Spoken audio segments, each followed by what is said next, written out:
Caravaggio solo firmó un cuadro, el de un hombre condenado de cuya garganta sajada fluye la sangre. Nos dejó 3 autorretratos, uno de ellos cuando era un joven pálido y demacrado, consumido por la malaria. Otro a los 30 años, como si fuera testigo de un asesinato. Y el tercero ya en los últimos días de su corta vida, donde se representa como un gigante espantado y decapitado. De Milán a Roma, de Génova a Nápoles, de Sicilia a Malta, frecuentó los salones de los palacios más principescos y las cárceles, en una vida de aventura que finalizó en drama. Pero por encima de todo, en las 2 décadas anteriores y posteriores al 1600, pintó una serie de obras maestras que cambiarían la historia del arte. Con Caravaggio ya no somos espectadores, somos testigos oculares de la acción que está teniendo lugar ante nosotros, acción que nos implica directamente.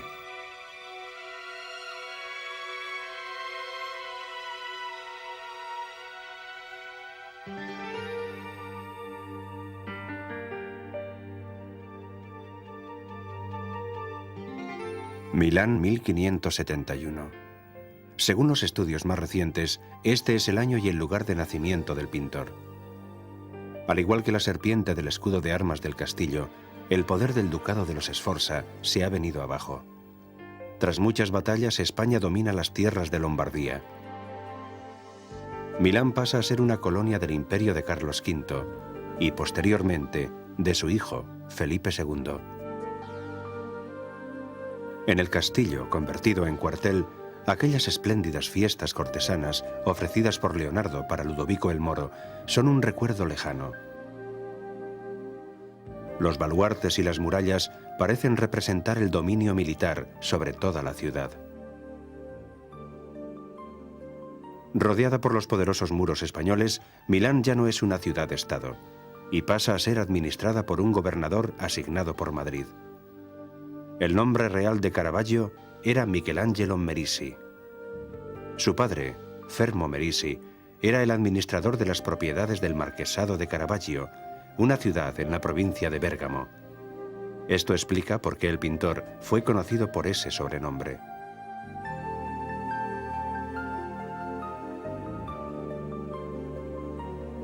Muchos miembros de la familia Merisi eran clérigos y, por tanto, estaban influidos por las actividades pastorales y religiosas de San Carlos Borromeo. Rememorando a San Ambrosio, Borromeo interpreta el papel de arzobispo de Milán, tanto espiritualmente como en actitudes estrictamente terrenales. Tras el Concilio de Trento, Borromeo está fuertemente implicado en la renovación de la fe religiosa, pero también es políticamente activo y contrario al gobernador de España. El altar y el púlpito de la catedral, renovados siguiendo las normas que se dictaron durante la Contrarreforma con respecto al arte religioso y que el propio Borromeo propuso, son las señas de identidad culturales y morales de la ciudad. Posteriormente, en 1576, San Carlos Borromeo jugó un papel fundamental durante la tragedia de la plaga. La plaga tiene un efecto devastador en Milán. Cientos de miles de ciudadanos mueren en una de las epidemias más terribles de la historia, entre ellos el padre de Caravaggio, dejando al joven Michelangelo huérfano a la edad de 5 años. La plaga acentúa las tendencias morales severas del arte y la arquitectura milanesa en el Renacimiento tardío. En el santuario de Santa María, en San Celso, el joven Caravaggio seguro que admira la obra del artista Moretto de Brescia, que representa la caída de San Pablo y en la que predomina la figura de un caballo enorme, Picazo, con el santo caído en el suelo solo y estupefacto. Esta pintura, y en términos generales toda la producción de los maestros de Brescia de mediados del siglo XVI, puede ayudarnos a comprender los orígenes del realismo de Caravaggio. Caravaggio comenzó su aprendizaje en el estudio de un importante artista, Simone Petersano. Petersano participó en gran número de obras decorativas en las iglesias del Renacimiento tardío. Los colores brillantes, originarios de la región del Véneto, animan todas sus pinturas narrativas. Los frescos del coro de Certosa de Garignano, a la entrada de Milán, son algunos de sus trabajos más logrados. Es muy probable que Petersano se llevara consigo a Venecia al joven Caravaggio para que allí estudiara y perfeccionara su arte durante la década de los 80 del siglo XVI. De todos modos, en Milán no faltaban muy buenos ejemplos para la educación de un joven pintor. En el santuario de Santa María delle Grazie, un famoso monumento arquitectónico que data de la época de los Sforza, en uno de sus altares laterales estaba expuesta una de las obras maestras más impresionantes y más trágicas de Tiziano, la flagelación de Cristo, que en la época de Napoleón fue trasladada al Museo del Louvre. Ningún otro pintor renacentista guarda mayor similitud con las escenas religiosas de Caravaggio, en el estilo, la utilización de la luz y el sentido del drama en la tragedia humana. Seguro que Caravaggio pasó muchos días de su adolescencia en el convento dominicano de Santa María delle Grazie. Además de la pintura de Tiziano, el joven artista también tuvo la oportunidad de estudiar, con todo detalle, la Última Cena de Leonardo y utilizarla como instrumento para estudiar las emociones, expresiones, sentimientos y movimientos del alma.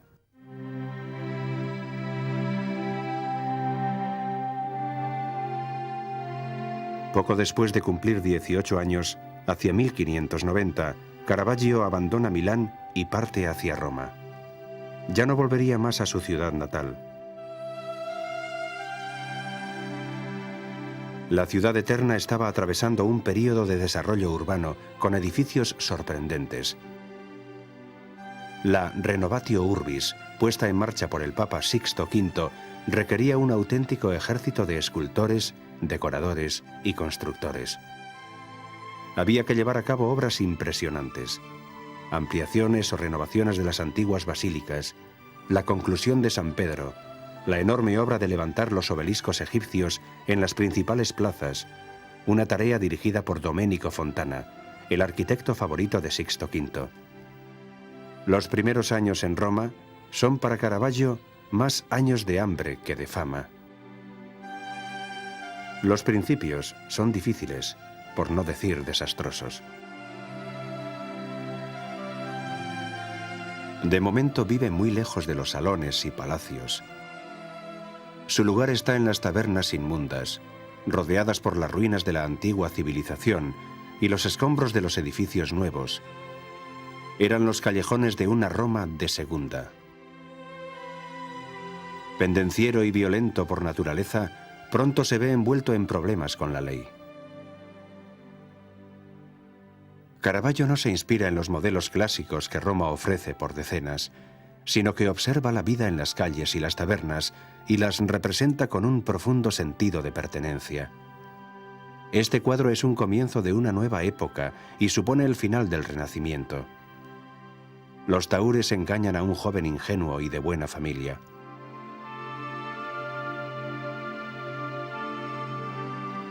La risueña gitana lee la palma de la mano de un joven inocente y al mismo tiempo le roba el anillo. 4 jóvenes de moral distraída se encuentran en un callejón perdido y comienzan un concierto.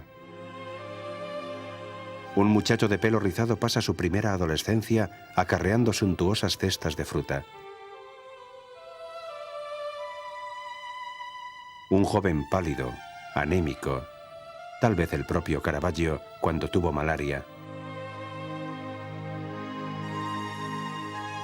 Un muchacho regordete, con adornos de uvas y hojas, vestido como el dios Baco, remueve el vino en la copa, dando a Caravaggio la oportunidad de demostrar su notable talento para describir la realidad.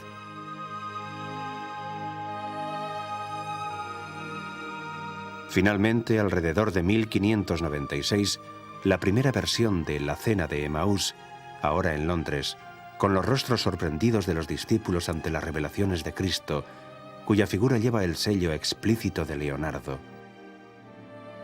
La mesa está decorada con otra asombrosa cesta de frutas, además de un pollo asado.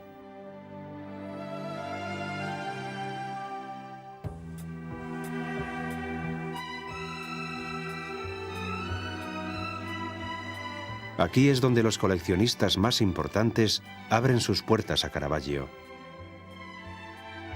La Galería Doria Pamphili en Roma ha mantenido la apariencia de una suntuosa galería barroca.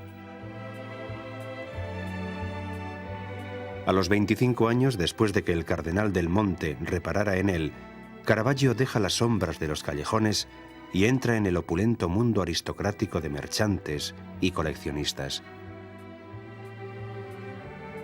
Cardenales entendidos en arte y críticos quedan maravillados ante el nuevo estilo del joven pintor lombardo, que durante estos años pinta algunas de sus obras más poéticas.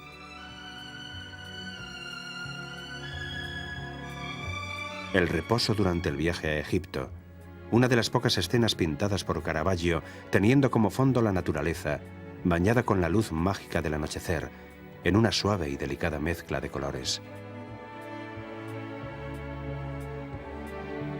El día se está apagando bajo el sonido de una viola, que toca un ángel blanco, mientras San José sostiene la partitura. Incluso el ángel parece un personaje de la vida real, en este milagroso momento en el que lo humano y lo divino se encuentran.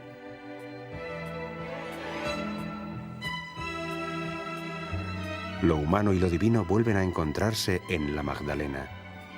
Se supone que Caravaggio utilizó como modelo a una muchacha del pueblo llano, transformándola en la arrepentida María Magdalena, con el simple añadido de joyas esparcidas por el suelo.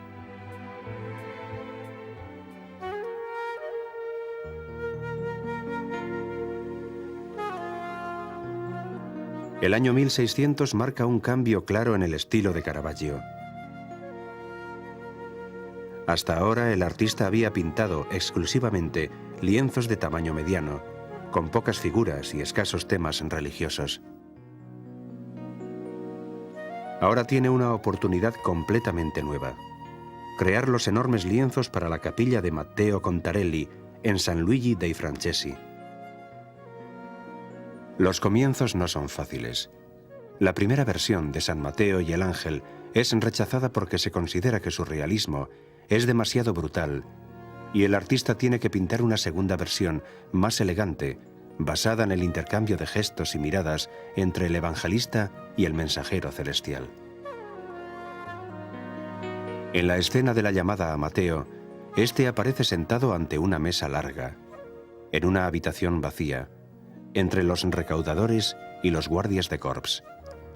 Un rayo de luz atraviesa la escena, deteniéndose en los brillantes uniformes de los jóvenes y emplumados soldados y en las avaras manos de los codiciosos recaudadores de impuestos. Cristo aparece parcialmente tapado por la figura de San Pedro. Basta una mirada, un dedo alzado, poderoso e imperativo, como en los frescos de Miguel Ángel de la Capilla Sixtina. San Mateo, al igual que los apóstoles en la última cena de Leonardo, reacciona ante tal gesto intimidatorio señalándose a sí mismo, asombrado y perplejo. Todo es extremadamente sencillo, franco, directo. Tiene el poder de la verdad ante la cual es imposible resistirse.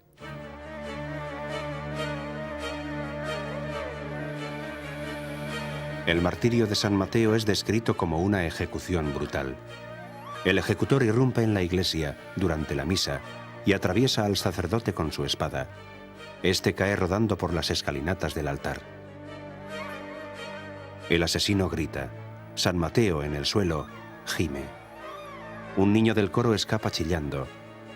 La gente retrocede, huye. Se crea un espacio vacío alrededor del mártir y desciende la oscuridad del horror. Por arriba aparece un ángel solitario que lleva en sus manos una rama de palma, símbolo del martirio, y el santo entra en el cielo. Atrás, en la esquina de la izquierda, puede verse a un hombre pálido de unos 30 años de edad. Es Caravaggio, cuya presencia indica su papel como testigo del suceso.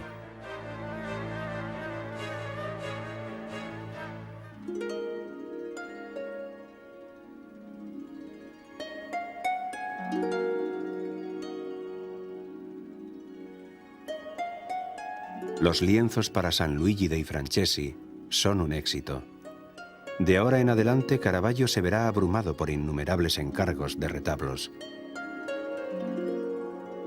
Para la hermosa e histórica iglesia de San Agostino, pinta una soberbia obra maestra, la Madonna de los Peregrinos, en el altar consagrado a la Santa Casa de Loreto. El artista escoge un escenario sencillo y poéticamente humilde.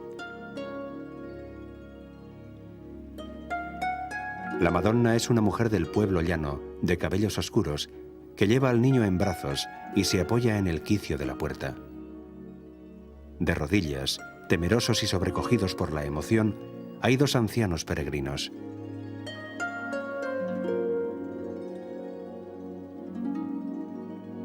Pocas obras de arte pueden expresar esta humilde emoción.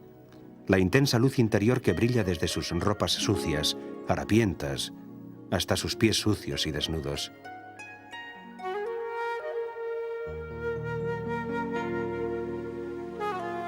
La autenticidad, la calidad humana y el claroscuro de la obra de Caravaggio parecen estar muy lejos del clasicismo aristocrático, casi un luminoso resumen de toda la historia del arte, desde la antigüedad hasta el Renacimiento. Su introducción en los ambientes palaciegos coincide en el tiempo con la llegada a Roma del artista boloñés Annibale Carracci hacia 1590. Pero mientras Caravaggio tuvo que hacer equilibrios para vivir, Annibale llegó directamente a la cima. Respaldado por su merecida fama como pintor y hombre de cultura, recibe el más prestigioso de los encargos para un pintor: la decoración de la majestuosa galería del Palacio Farnese. Los amores y las vidas de los dioses de la antigüedad, representados en pinturas brillantes, elegantemente aristocráticas, pero al mismo tiempo fluidas, claras y atractivas.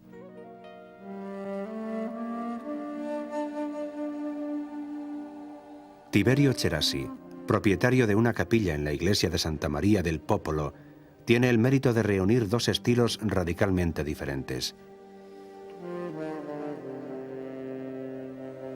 Annibale Carracci pinta la Asunción sobre el altar, mientras Caravaggio es el responsable de los lienzos laterales.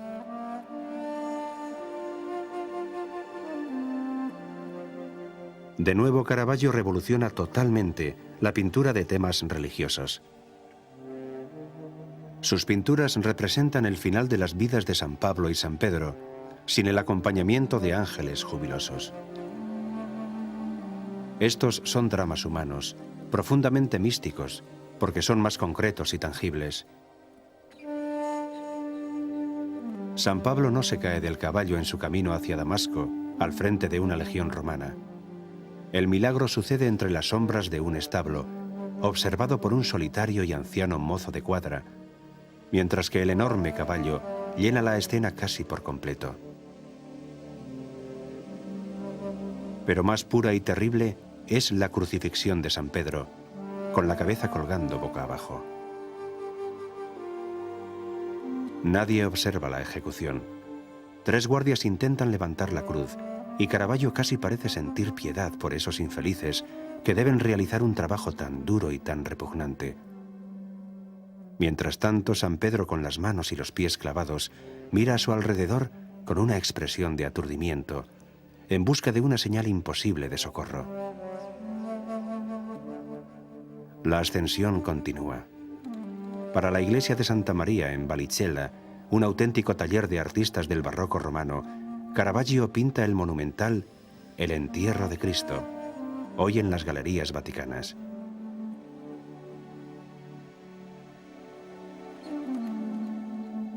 Las figuras surgen formando una sola masa de sufrimiento, trayéndonos a la memoria ciertas esculturas del norte de Italia, o incluso las tallas de mármol de Miguel Ángel. También le hacen un encargo para la Basílica de San Pedro, una Madonna para el altar de los lacayos. Caravaggio plantea un tema místico: la victoria de Cristo y María sobre el demonio, dándole un tono familiar, casi mundano. Las autoridades no consiguen captar la belleza sutil del trabajo y les desconcierta la desnudez del niño y la sencillez de Santa Ana, que parece más una vieja bruja desdentada que la Madre de María. Por esta razón, la pintura primero es confinada en la Orden de Santa Ana y después vendida al cardenal Borghese.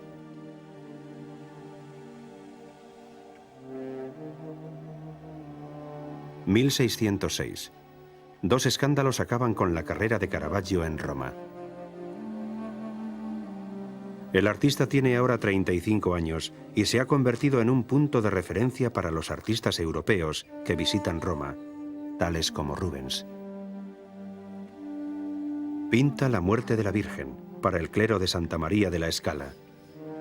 Es una escena de una pobreza digna y de un profundo sentimiento desarrollada entre los pobres. Causa un gran escándalo.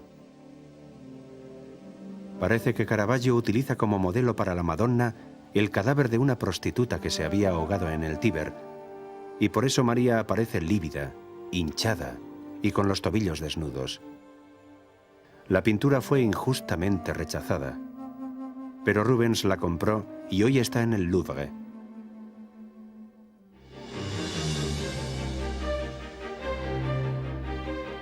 Aún más graves fueron los acontecimientos sucedidos una tarde de mayo. Durante un partido de fútbol, los dos equipos rivales se enfrascan, por un motivo banal, en una pelea. Caravaggio participa en la trifulca y resulta herido, pero a su vez mata a un adversario, el sargento Ranuccio Tomasoni. La noticia se propaga. Las autoridades van en busca de Caravaggio, pero este consigue escapar de Roma con la ayuda del príncipe Colonna. Procesado en rebeldía, es condenado a muerte. Caravaggio a menudo ha pintado decapitaciones.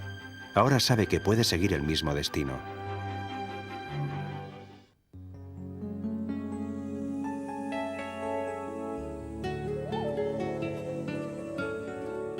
Tras una breve estancia en Zagarolo, Caravaggio se refugia en Nápoles. El pintor, cuya odisea solo acaba de empezar, vive atormentado entre el ardiente deseo de volver a Roma y la certeza del castigo que allí le espera. Su huida por las costas del Mediterráneo va a durar más de 4 años.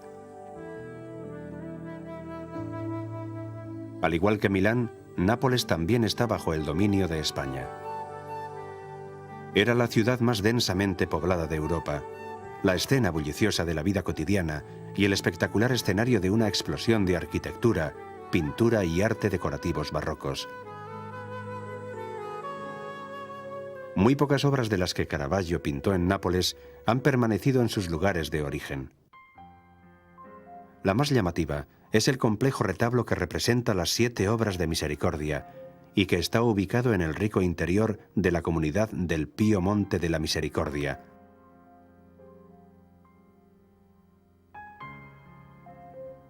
Caravaggio reúne, de forma genial, varios episodios en una sola escena, que al primer vistazo podría casi parecer un cuadro de la vida diaria y real en los cuarteles españoles.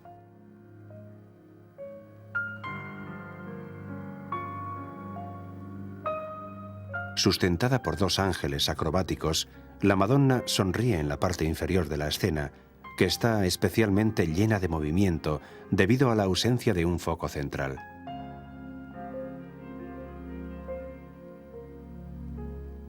Todavía se conserva el contrato original donde se consigna que los honorarios que percibirá el artista ascenderán a la cantidad de 470 ducados.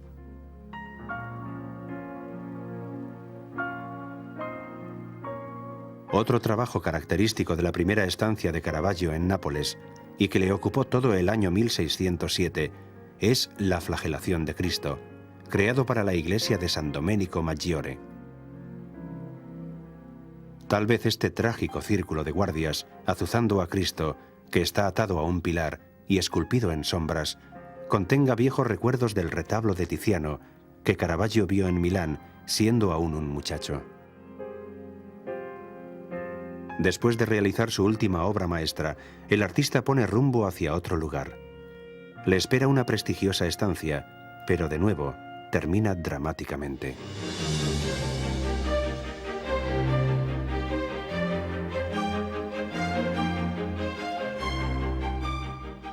Caravaggio toma tierra en Malta, la isla de los caballeros.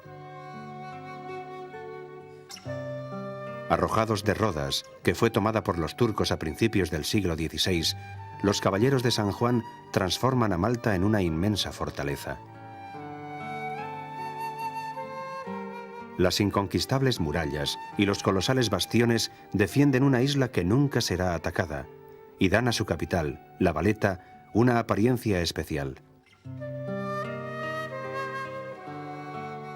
Los hijos de las grandes y nobles familias de Europa, los caballeros de Malta, crean una singular élite cultural, religiosa y militar. Caravaggio se integra perfectamente en la comunidad maltesa. Pinta a los caballeros y al gran maestre, Alof de Vignacourt. Todos le rinden honores y el 14 de julio de 1608 es admitido en la orden. En el corazón de la sociedad maltesa se encuentra la Catedral de San Juan de la Valeta, suntuosamente decorada y transformada en un magnífico mausoleo para los caballeros. La primera pintura de Caravaggio para la catedral es un imponente San Gerolamo, cuya figura está llena de luz. Después, y para una de las capillas laterales, crea la mejor de sus obras, la decapitación de San Juan Bautista. La escena se desarrolla de madrugada, con una pálida luz que se filtra en el sórdido patio de una prisión. San Juan está en el suelo, con el cuello sajado por la espada. Pero lo más horrible es que la ejecución ha resultado fallida y el verdugo, siguiendo las órdenes de un oficial, se está preparando para asestarle el golpe mortal.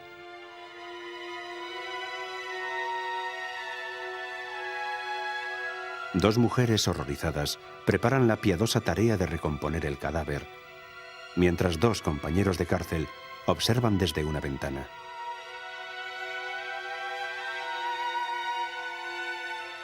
La pintura es un grito de angustia contra la violencia. Caravaggio, de quien debemos recordar que había sido condenado a muerte por asesinato, se identifica a sí mismo con la figura de San Juan, hasta tal punto de trazar su firma en la sangre que fluye de la herida.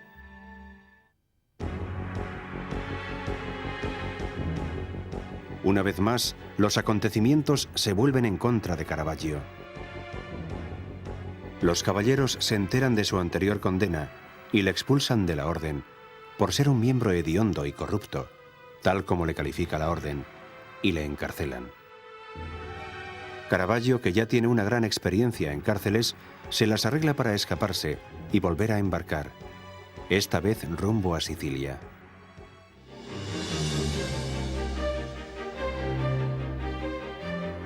En su ruta por Sicilia recorre Palermo, Mesina y Siracusa. En esta fase, su arte experimenta otro cambio y pasa a ser más tenso e incluso más dramático, con espacios abiertos, extensos, que amenazan a sus personajes. La estancia en Siracusa es especialmente creativa. Caravaggio visita los restos arqueológicos de la ciudad griega y queda impresionado por las latomías, las enormes cuevas que se abren tras el anfiteatro griego.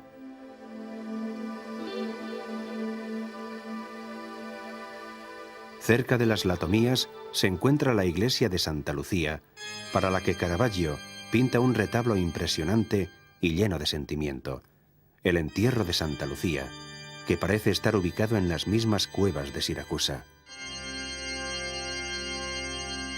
Todas las figuras están amontonadas en la parte inferior del cuadro. El cuerpo de la santa está casi en el borde inferior del lienzo.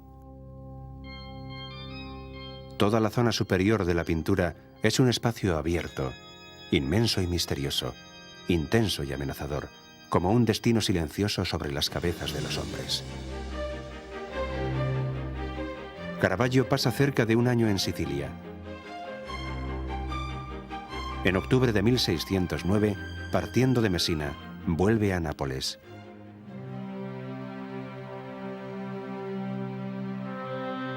La segunda estancia de Caravaggio en Nápoles está marcada por algunos maravillosos trabajos y por nuevos contratiempos. Entre sus obras maestras se encuentra El martirio de Santa Úrsula, una obra clave para entender la mezcla de brutalidad y estupefacción, sangre y tristeza que son características de todos sus últimos trabajos. El artista está esperando un perdón del Papa. De momento no puede volver a Roma directamente desde Nápoles. Tendrá que atravesar los puertos de la zona de Grosseto, que es un protectorado español. Mientras tanto siguen las trifulcas. En una pelea de taberna, Caravaggio resulta herido y queda desfigurado. Tal vez esta herida que recibió en Nápoles sea la misma que reaparece en la frente de Goliat en su último y macabro autorretrato. En su David con la cabeza de Goliat se intuye una soledad cruda y amarga. La única señal de piedad parece surgir de David, que sujeta la cabeza del enorme gigante, cortada y derrotada.